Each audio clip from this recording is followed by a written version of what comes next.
2017. Campo de refugiados de Tinduf. Aquí viven más de 150.000 refugiados saharauis desplazados de sus tierras hace más de 40 años por el gobierno marroquí, con las complicidades de España, Francia y Estados Unidos.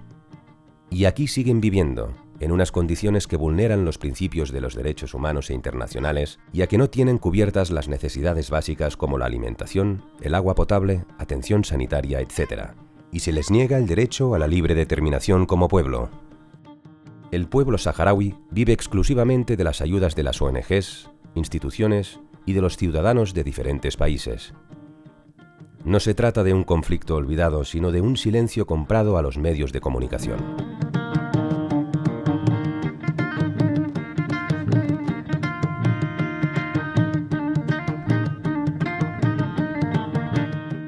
¿Cómo se ha llegado a esta situación? El Sáhara Occidental ha sido siempre una tierra ocupada por tribus nómadas, bereberes, maquiles, almorávides, tuaregs y beduinos, entre otros, que conformarán la población saharaui actual, con un signo de identidad muy marcado y diferenciado entre las regiones vecinas, como pueden ser Marruecos, Mali o Argelia. Han sido siempre tribus nómadas que han ido ocupando ese territorio. Tribus que originalmente eran tribus berberes, pero que progresivamente fueron mezclándose con poblaciones árabes que provenían del norte de África.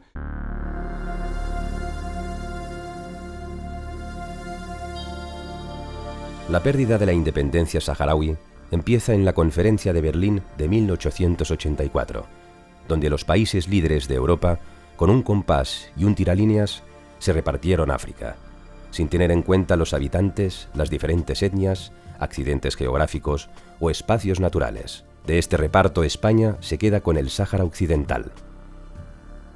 Hasta 1936 hay una colonización, podemos decir, pacífica y tranquila, donde los saharauis conviven cordialmente con los pocos españoles que había.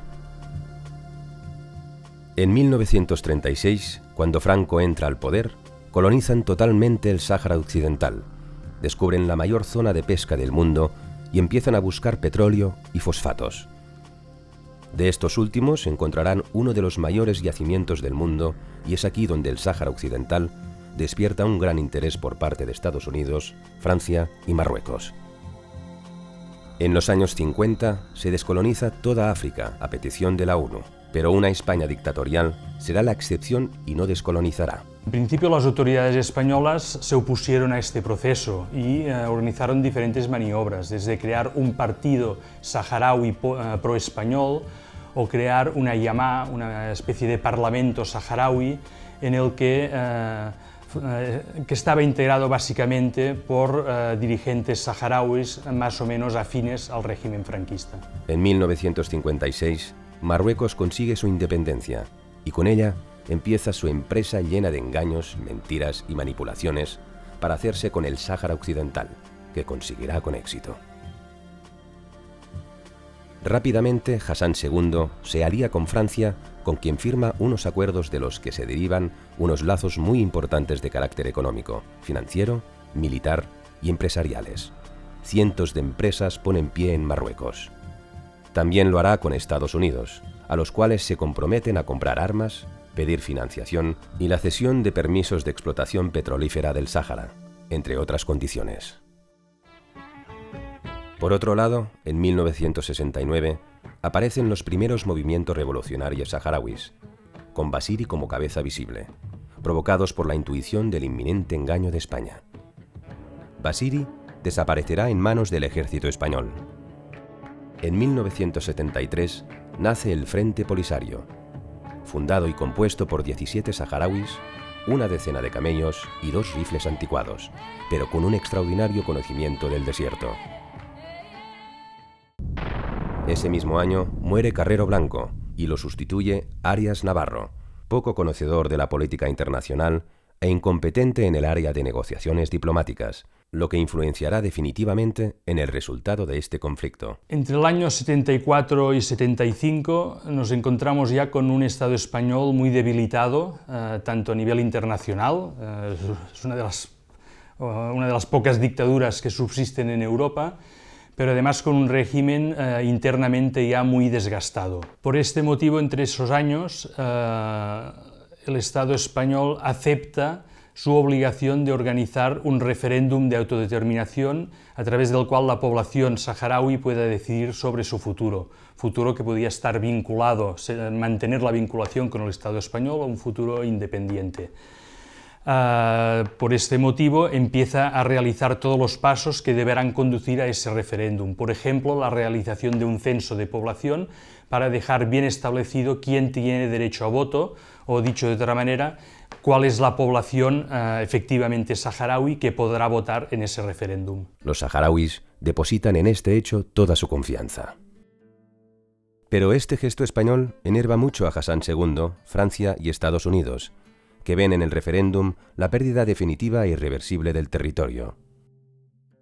Para ganar tiempo, recurren al Tribunal de la Haya, exponiendo que el Sáhara siempre ha sido soberanía de Marruecos. El 16 de octubre de 1975, el Tribunal de la Haya dictamina unánimemente que no hay ni ha habido ningún lazo ni ninguna soberanía entre los pueblos saharauis y marroquíes. Un serio golpe para Hassan II, que acorralado entre el revés diplomático de la Haya y el referéndum ordenado por Franco, lo ve todo perdido. Desesperadamente, ese mismo día hace un discurso radiofónico dirigiéndose a su pueblo, anunciando que la Haya les daba la razón, que el Sáhara siempre había sido soberanía de Marruecos y que ésta les da permiso para ocuparlo. Y así es como se produce la conocida Marcha Verde. Con un Franco moribundo y semi-inconsciente, Arias y su gabinete están tan perdidos, tan desorientados, que eligen la salida más cobarde y mezquina: abandonar el Sáhara y su pueblo, dejando entrar a los marroquíes a través de la Marcha Verde, pero con unas condiciones. La entrada será únicamente civil, durante 48 horas y no más de 5 kilómetros. Preacuerdo que Hassan II rompe, como de costumbre, y entrarán con el ejército de norte a sur, y para siempre. Estamos ya en el mes de noviembre de 1975. En este momento Hassan II pone ya en marcha la Marcha Verde con el objetivo de penetrar en el Sáhara y tomar posesión de los territorios que, según su versión, deben integrarse al Reino de Marruecos. Esta Marcha Verde supone el desplazamiento de 350.000 personas que parten de diferentes ciudades, barriadas, suburbios de Marruecos, que descienden hacia el sur acompañadas por el ejército marroquí con el objetivo de penetrar en el territorio. Inicialmente el ejército español parece que va a oponerse, pero hay una cesión progresiva de territorio hasta que finalmente, con lo que serán los acuerdos tripartitos, tanto los militares como parte de esa población irá ocupando tanto los cuarteles militares como las viviendas y las ciudades del Sáhara. Serán muchos los militares españoles que desertan o se unen al Frente Polisario por este hecho. El 9 de noviembre España está paralizada y un gobierno español desorientado, desconcertado y sin juicio se desplaza a Agadir para garantizar la entrega oficial del Sáhara a Marruecos. Para formalizar todo este desbarajuste, el 14 de noviembre el gobierno español firmará junto con Marruecos y Mauritania los Acuerdos de Madrid, la venta de todo un pueblo a cambio de un 10% de la empresa de fosfatos Fosbucra, el derecho a pesca durante 20 años y poca cosa más, es decir, una venta miserable que dejará en ridículo al gobierno español al romper el compromiso unilateralmente Hassan II. La ONU no reconoce estos acuerdos políticos como válidos, pero no hará ninguna acción para solucionar el problema, ya que el peso de los Estados Unidos y Francia es demasiado grande en ella. La ONU es una institución experta en intenciones, pero totalmente incompetente y negligente en la ejecución en el terreno. La consecuencia de este cúmulo de despropósitos es el gran éxodo del pueblo saharaui, atacados con bombas aéreas, napalm y fósforo blanco, y huyendo de la matanza hasta tierras argelinas, donde aún están refugiados después de más de 40 años. Van intentar fugir de la manera que podien, amb els bàrtols posats, el que et portaven a sobre, amb un cotxe o el que sigui, alguns caminant. Més un va morir entremig del camí i llavors a meitat del desert es van fer uns campaments per fer una mica de descans que va fer el Polisario. Però al cap d'uns dies llavors van començar a bombardejar els campaments aquests, que va ser on estàvem jo i unes altres noies, i va ser una massacre horrorosa, perquè eren bombes de napalm i fòsfor. I llavors, a part de les ferides que podien tindre, la gent també n'estava intoxicada. I llavors van ser quan van tornar a començar a fer l'èxode una altra vegada fins als campaments de refugiats de Tinduf, que Argèlia els va acollir, i estan allà des de fa 40 anys que estan allà en aquestes condicions, que diuen que és la pitjor zona del desert del Sàhara, que n'hi diuen l'Ahmada, que és molt dura. Los saharauis que no pudieron huir recibirán todo tipo de represiones y abusos que aún persisten en los territorios ocupados. El 27 de febrero de 1976 se retira la bandera española y con ello sus militares. En el mismo día se crea la RAST, la República Árabe del Sáhara Democrática, el actual gobierno saharaui en las tierras liberadas.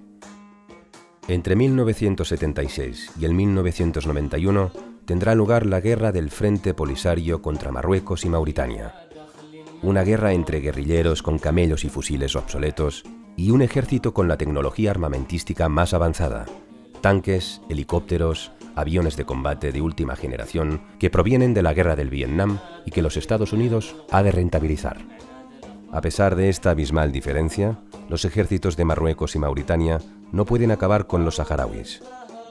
Tal es así que, aprovechando un cambio de gobierno, Mauritania se retira del terreno saharaui y en 1979 firma la paz con el Frente Polisario. Por otro lado, Marruecos, incomprensiblemente, no puede con los pocos saharauis del desierto y pide consejo y más financiación a Francia y Estados Unidos, quien le entrega la gran y pragmática solución, la construcción del muro militar más grande del mundo, desconocido entre nosotros, el Muro de la Vergüenza en el Sáhara, con una extensión de más de 2.700 kilómetros, donde hay repartidas unas 10 millones de bombas antipersona. El coste del muro para Marruecos es de 2 millones de euros diarios.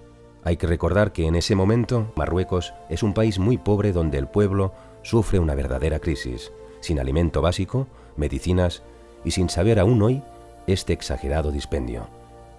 El muro, esta cárcel al aire libre, simboliza un crimen contra la humanidad. El diseñador del muro, el mismo que ideó los muros de Palestina y la Marcha Verde, fue el flamante Premio Nobel de la Paz, el secretario de Estado de Estados Unidos, Henry Kissinger.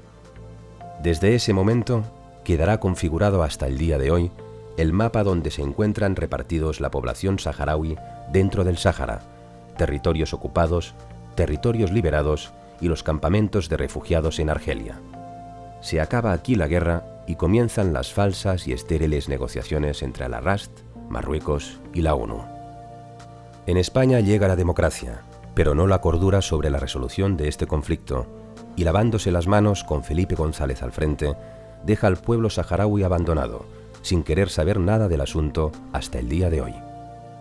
El único que moverá pieza es el pueblo español, con centenares de proyectos y ayudas al pueblo saharaui. En los 90 hay acercamiento del Frente Polisario y Marruecos, este último comprometiéndose a hacer un referéndum como condición, que a día de hoy aún no se ha efectuado. Entre 1992 y 2017 encontramos declaraciones estériles de todas las instituciones competentes. El eterno engaño, que cumple 41 años, sigue teniendo la complicidad de la ONU, MINURSO, Estados Unidos y la Unión Europea, con Francia como artífice, negando una y otra vez este conflicto.